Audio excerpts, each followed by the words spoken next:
As we talk today, yes, hiwalay po si Dominic at saka si Bea. Matapos kumpirmahin kahapon na hiwalay na sina Bea Alonzo at Dominic Roque, marami ang mga lumutang na espekulasyon tungkol sa dahilan ng kanilang hiwalayan. Kaya may paalala si Boy Abunda. Delikado yung speculations dahil malay natin inaayos pa.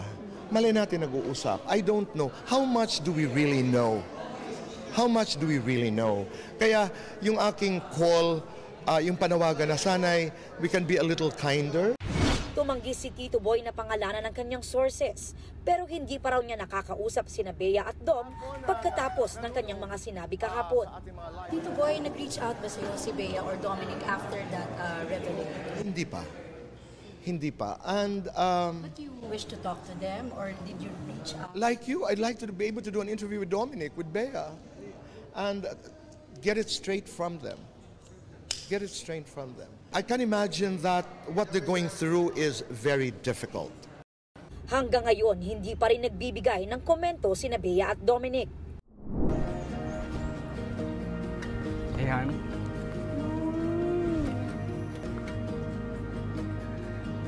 Oh my God, are you kidding me? We've been together for almost 4 years now, and we have had our fights, our happy times, our crazy times together, our roller coaster ride of our lives. And nalagpasan natin yung mga yun at alam ko, marami pa tayong pagdadaanan together. I want to spend my whole life with you forever, and I love you very much. Will you marry me?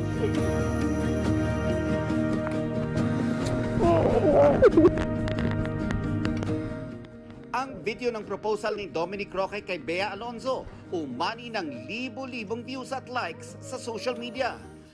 Nang bisitahin ng GMA Integrated News si Bea sa set ng Love Before Sunrise, literal na glowing with happiness ang future bride.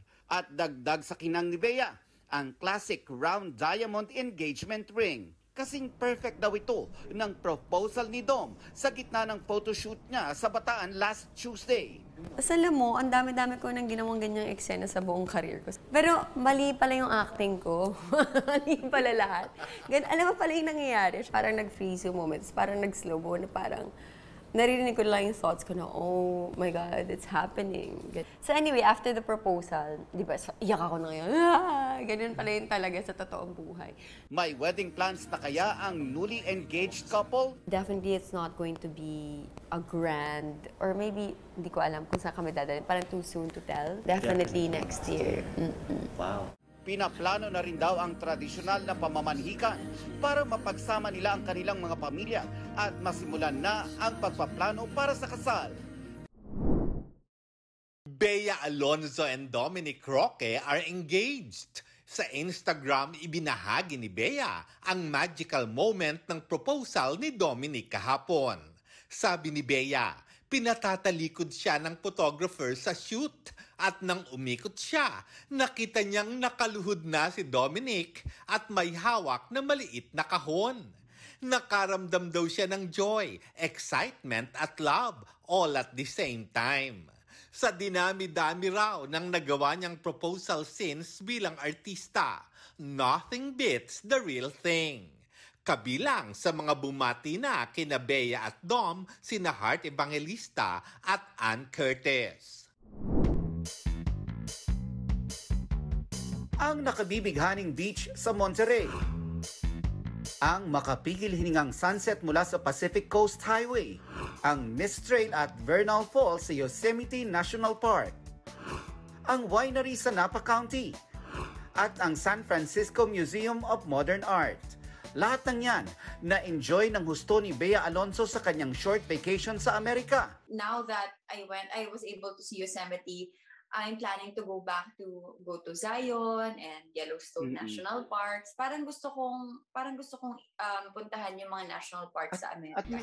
Lalo pa itong naging special dahil sa kanyang kasama, ang boyfriend niyang si Dominic Roque. We only live once and happiness is best when shared. I want to share my happiness.